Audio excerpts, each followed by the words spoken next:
Shalom Bapak Ibu dan Saudara yang dikasihi Tuhan. Shalom. Dari Pemalang membawa tali. Selamat siang, kita berjumpa lagi. Cakep. Jual bata di Sawangan, Pak Pendeta ke Bandungan. Amin. Bisa pulang. Anak rusa masuk latar, ora bisa main gitar. Dan gimana? Ya orang tua saya sampai kakak adik saya 6 itu pada bisa main gitar semua, cuman saya aja nggak bisa. Saya cuma bisa main harmonika, tapi yang lain nggak bisa. Ya puji Tuhan, walaupun saya bisa main harmonika, tapi ya itu juga talenta, cuman nggak bisa dipraktikkan di sini. Tapi pintar Arifan. Iya betul. Panggung itu suatu icebreaker itu ya, jadi pemecah kebuntuan untuk mencairkan suasana katanya. Oke. Kita akan berdoa terlebih dahulu. Bapa surgawi yang kami kenal dengan nama Tuhan Yesus Kristus yang terpanggil sebagai Bapa kami, ya Aba, ya Bapa. Terima kasih pada kesempatan siang hari ini Tuhan, di pertengahan ibadah ini kami ingin belajar bersama kan kebenaran firman Tuhan. Kiranya Engkau boleh menerangi pikiran dan hati kami Tuhan. Sampaikanlah kepada kami apa maksud dan tujuan Tuhan dengan firman ini. Kami percaya bahwa firman akan membangun pribadi kami masing-masing. Watak karakter kami akan terbangun karena firman Tuhan Yesus. Terima kasih Tuhan Yesus. Saat ini juga hamba-Mu yang terhanya ini akan menyampaikan firman ini Tuhan. Pakailah hamba-Mu untuk menjadi alat-Mu, dan biar hamba-Mu boleh Tuhan pakai menjadi perpanjangan lidah Tuhan, perpanjangan pikiran Tuhan, perpanjangan kehendak Tuhan, perpanjangan maksud Tuhan dalam kehidupan kami semuanya Tuhan. Tuhan akan menjagai jemaat-Mu semua di sini Tuhan, dengan kuasa Roh Kudus Tuhan yang akan membungkus mereka, sehingga mereka akan kuat dibentengi dari kuasa-kuasa si jahat, roh jahat yang akan mengganggu dan menggocok kami. Di dalam nama Yesus kami berdoa dan mengucap syukur. Amin. Amin. Bapak Ibu dan Saudara dikasihi Tuhan, waktu minggu pertama di bulan Agustus, saya, Pak Beni, tapi Pak Teguh, Pak Peran itu mengikuti workshop pelatihan pemuridan di Baturaden. Nah, dalam acara itu salah satu session yang diadakan itu kebetulan saya yang menyampaikan presentasi bersama dengan rekan satu grup gitu. Tapi saya jadi juru bicaranya, terus di pondoknya jadi juru bicaranya yang mewakili mereka. Nah, pada waktu itu tentang ada sebuah topik tentang apa itu ya? Teologi kemakmuran. Nah, saya munculkan teologi kemakmuran itu. Saya sampaikan ke audiens dan saya pertanyakan itu. Saya katakan Bapak Ibu dan yang mereka yang hadir itu hamba-hamba Tuhan, semua pendeta-pendeta, banyakkan pelayan-pelayan Tuhan. Dan saya sampaikan sebuah topik ini. Apakah teologi kemakmuran itu sesat atau tidak? Gitu. Saya sampaikan itu ke audiens. Lalu kalau sesat, harusnya apa? Teologi apa? Apakah teologi penderitaan? Seperti dikatakan Tuhan, kalau engkau mengikut aku, engkau harus menyangkal dirinya, memikul salibnya, mengikut aku. Itu teologi penderitaan. Atau teologi yang benar, teologi kemakmuran, prosperity theology. Ya. Dan ayatnya itu adalah Yohanes 10 ayat 10. Aku datang supaya mereka mempunyai hidup dan mempunyai segala kelimpahan. Nah, audiens para audiens itu berpikir, iya, kalau berpihak kepada teologi penderitaan. Masa sih mengikut Tuhan itu sengsara terus, gak enak terus, pahit terus.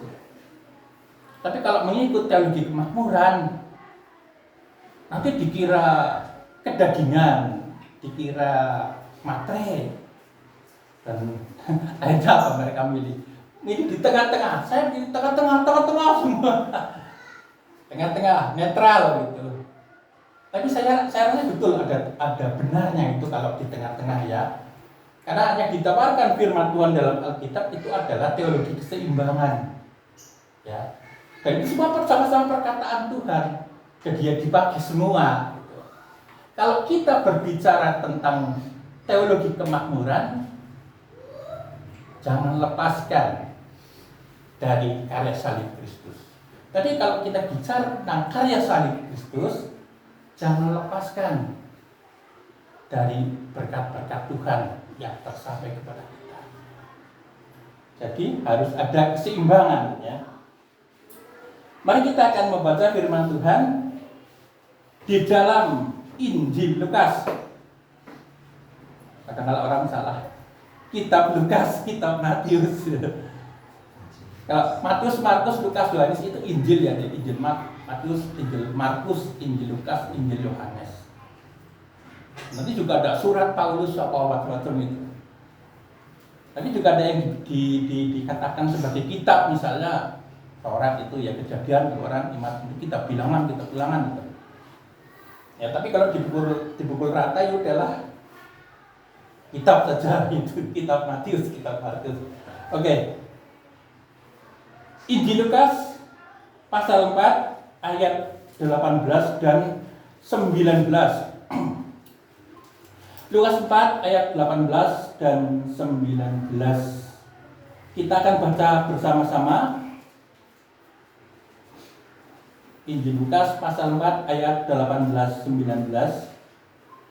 Kita baca bersama-sama. 1 2 3. Roh Tuhan ada padaku, oleh sebab Ia telah mengurapi aku untuk menyampaikan kabar baik kepada orang-orang miskin, dan Ia telah mengutus aku untuk memberitakan pembebasan kepada orang-orang tawanan dan penglihatan bagi orang-orang buta, untuk membebaskan orang-orang yang tertindas, untuk memberitakan tahun rahmat Tuhan yang telah datang.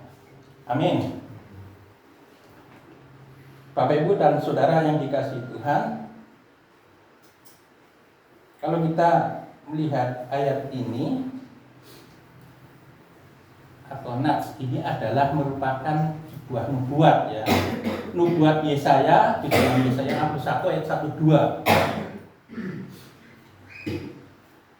Dikatakan di Yesaya itu Roh Tuhan ada padaku, oleh sebab Ia telah mengurapi aku untuk menyampaikan kabar baik kepada orang-orang miskin, dan Ia telah mengutus aku untuk memberitakan pembebasan kepada orang-orang tawanan dan penglihatan bagi orang-orang buta, untuk membebaskan orang-orang yang tertindas, untuk memberitakan tahun rahmat yang akan datang.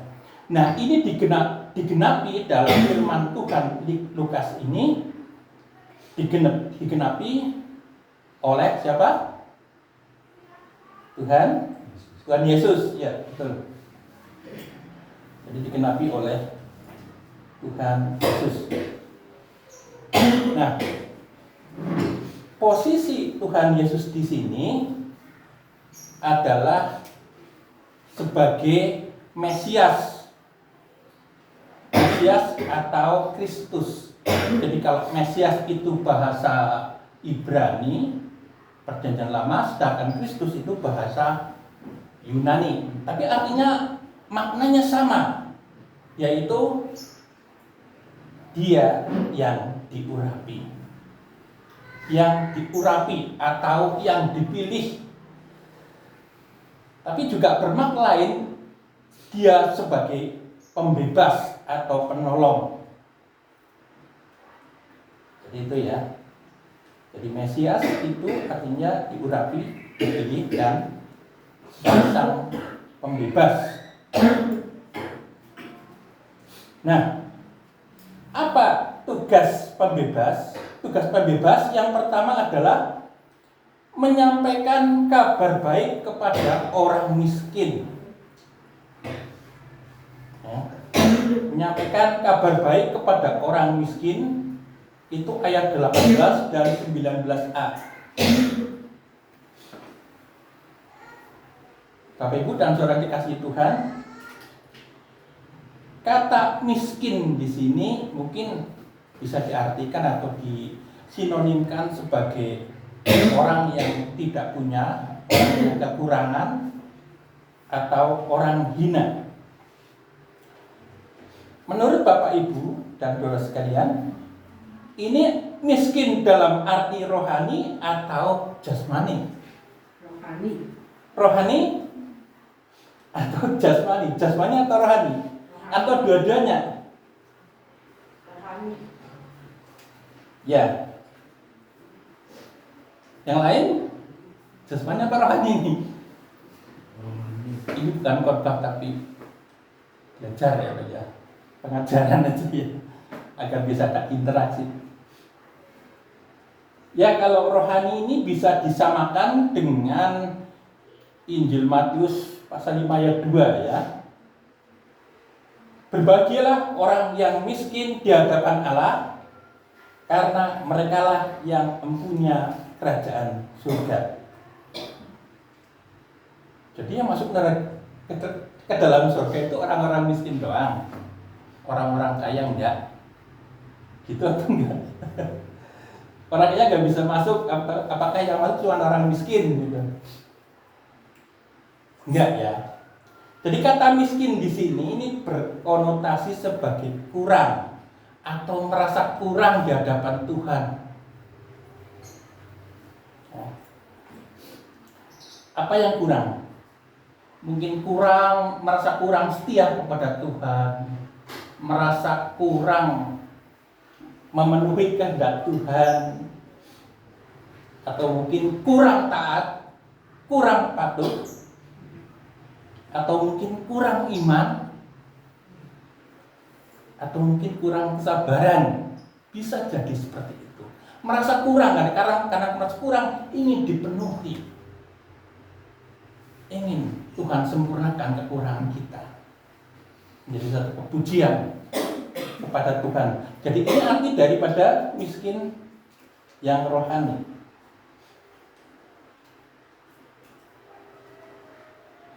Bapak Ibu dan saudara dikasihi Tuhan.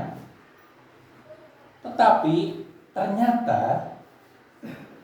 kata miskin ini juga berarti atau berkonotasi miskin secara jasmani juga. Ya. Nah, kenapa saya bisa berkata seperti itu? Jadi bisa berarti rohani, bisa berarti jasmani. Karena kalau kita melihat konteksnya, konteks ayat nubuat ini di dalam Yesaya saja, ini konteksnya waktu bangsa Israel berada di dalam keberadaan Nabi Yesaya. Mereka baru pulang dari pembuangan di Babel. Pulang dari pembuangan di Babel, lalu mereka merintis kehidupan yang baru dari nol. Tentunya tidak mudah ya kalau dari nol. Lalu mereka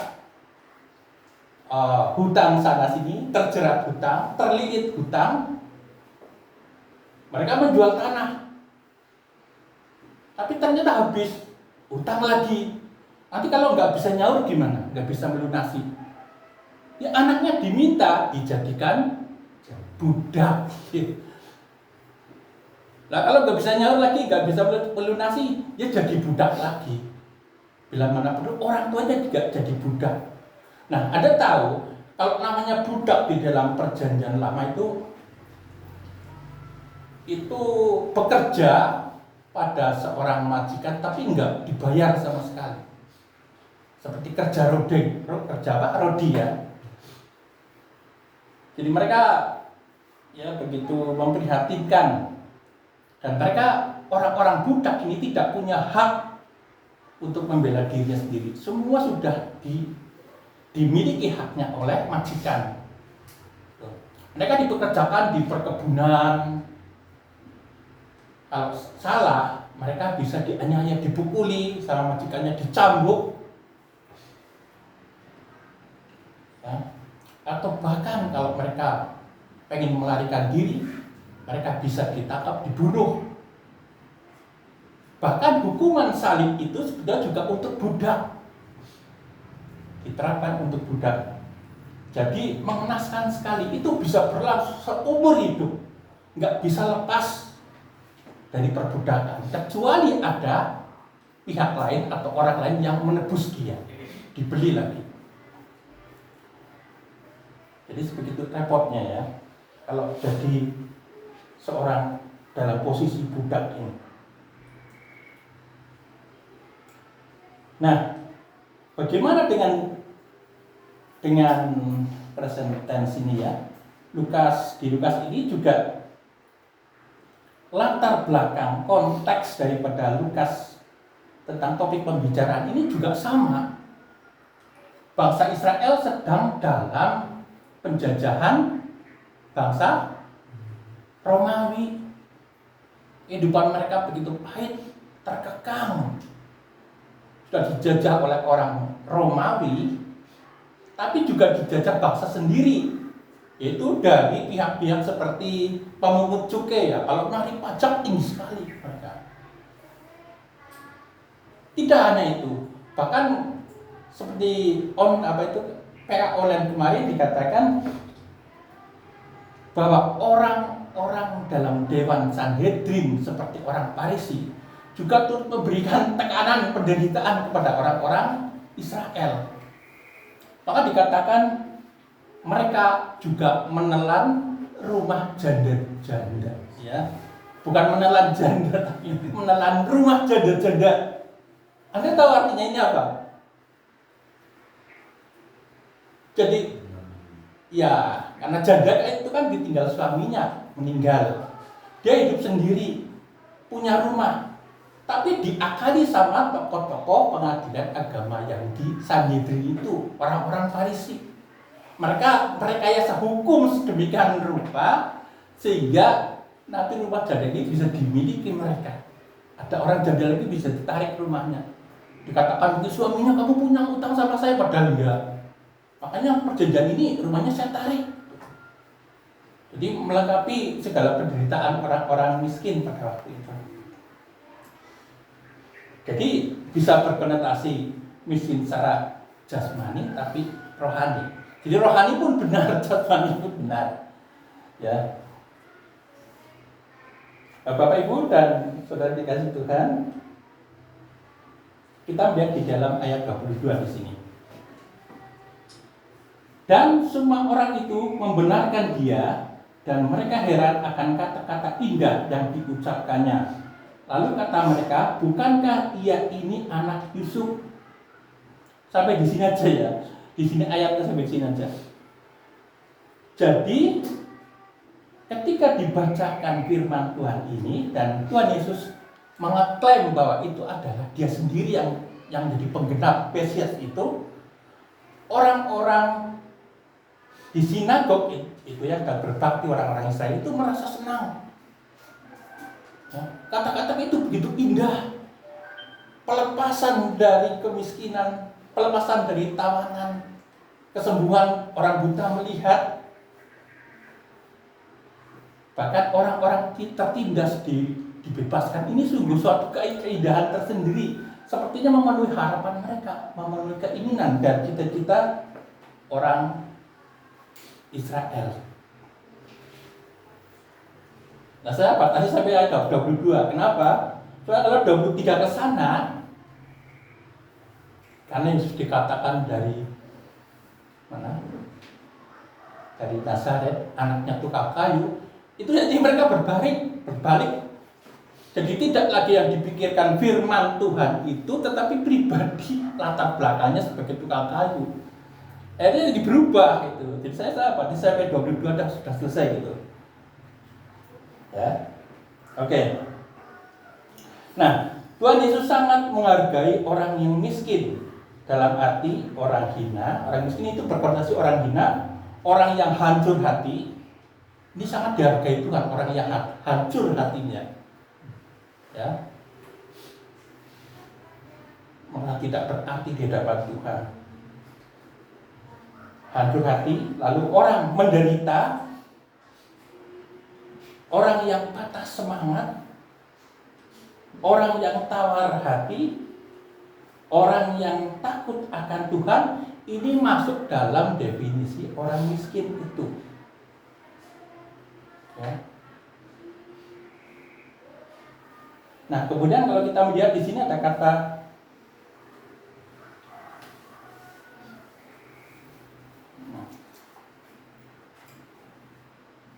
berapa yang orang buta? 19 ya. Untuk memberitakan pembebasan kepada orang-orang tawanan dan penglihatan bagi orang-orang buta.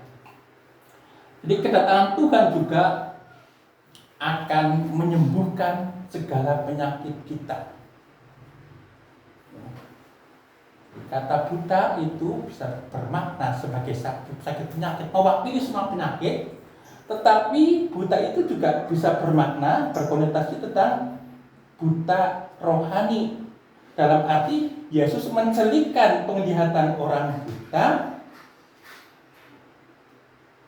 Ya, orang buta yang dibutakan oleh dunia dan iblis, sehingga mereka dapat melihat kebenaran dari firman Allah. Nah, sekarang yang kedua. Yang kedua itu dari peran Yesus sebagai Mesias. Yang kedua adalah melakukan pembebasan dan penyelamatan.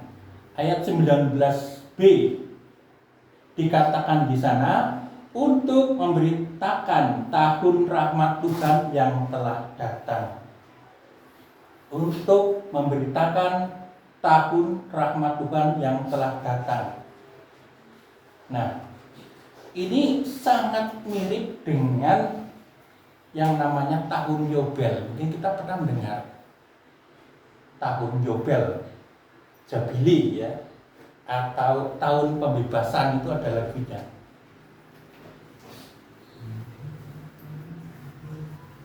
Inilah tahun Yobel, tanganmu bebaskan tawanan itu ya. Ya, untuk memberitakan tahun rahmat Tuhan telah datang. Jadi ini juga berkonotasi sebagai jasmani, bukan rohani juga.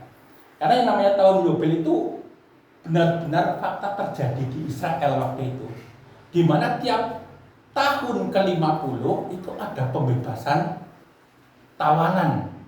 Orang-orang yang ditawan dilepaskan. Harus. Itu Tuhan sendiri yang menyuruh. Kalau punya utang, utangnya lunas semua. Ya. Tawanan dilepaskan. Ada kebebasan, bahkan yang lumpuh dan yang buta disembuhkan. Ini tahun-tahun anugerah bagi orang-orang Israel ya. Jadi tahun Yobel itu tahun ke-50. Kalau 7 tahun itu namanya tahun Sabat. Jadi 7 kali 7 Sabat itu 49 tahun. Tahun 50 ini tahun Yobel, tahun pembebasan. Jadi Tuhan Yesus yang mengadakannya bahwa masih ada tahun Yobel bagi kita. Pembebasan dari keterpurukan, dari kemiskinan, dari kesakitan. Ini terjadi untuk Israel dan juga untuk kita.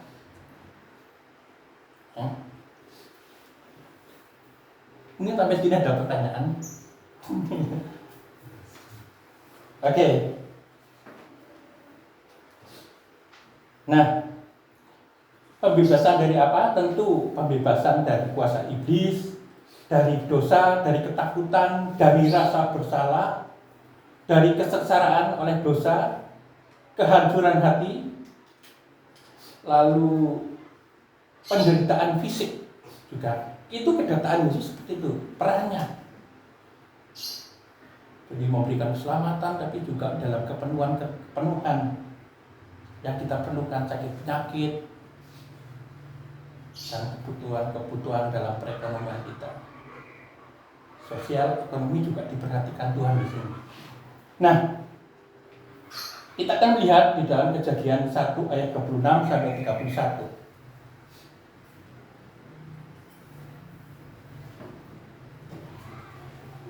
Kejadian 1 ayat 26 sampai 31.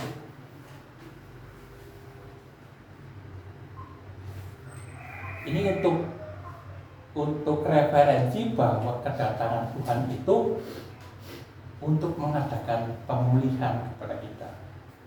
Nah, dikatakan dalam Kejadian 1 ayat 26 sampai 31 dikatakan, pada mulanya Allah menciptakan manusia segambar dan serupa Allah, sempurna dan sungguh-sungguh amat baik. Ya. Di waktu diciptakan manusia itu sungguh elok, sungguh baik, sangat baik, sempurna. Jadi ini kondisi manusia pertama yang disediakan Tuhan, yang disiapkan Tuhan dengan segala kenyamanan dan kesempurnaan untuk manusia. Apa yang amat baik di sini? Yang amat baik adalah imannya amat baik, lalu kesehatannya amat baik, karakternya amat baik, keluarganya amat baik, lalu pasangan hidup amat baik, penyediaan kebutuhan itu juga amat baik, sempurna, dan semuanya amat baik. Tetapi karena ada hasutan iblis, ya, manusia jatuh dalam dosa. Kondisi manusia tentu sangat tidak baik lagi, ya.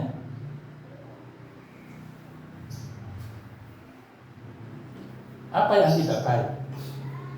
Hidup manusia rusak, kesehatan rusak, karakter rusak, keluarga rusak, penyediaan kebutuhan fisik rusak. Manusia menjadi lemah, mudah sakit-sakitan, miskin, berantakan, cari nafkah berat. Ya. Tuh. Mengapa bisa terjadi? Karena iblis datang hanya untuk mencuri dan membunuh.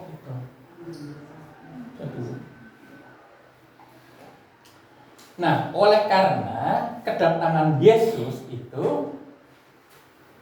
tidak hanya menyelesaikan masalah kejahatan, penyaliban, penebusan itu tidak hanya melalui masalah keselamatan, tetapi juga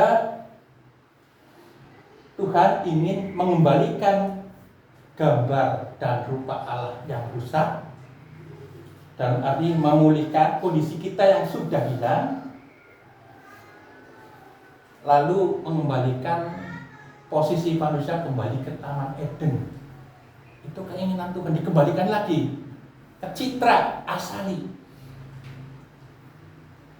ya, ke natur yang sesungguhnya.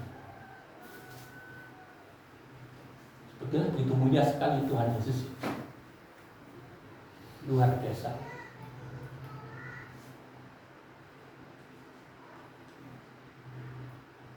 Dan kalau saya katakan ini bukan teologi kemakmuran, ya, tetapi sebuah realita kehidupan yang Allah inginkan, yang Allah harapkan dialami oleh kita, orang-orang yang segambar dan serupa dengan Allah, secitra bersama seperti Allah dan satu karakter seperti Allah.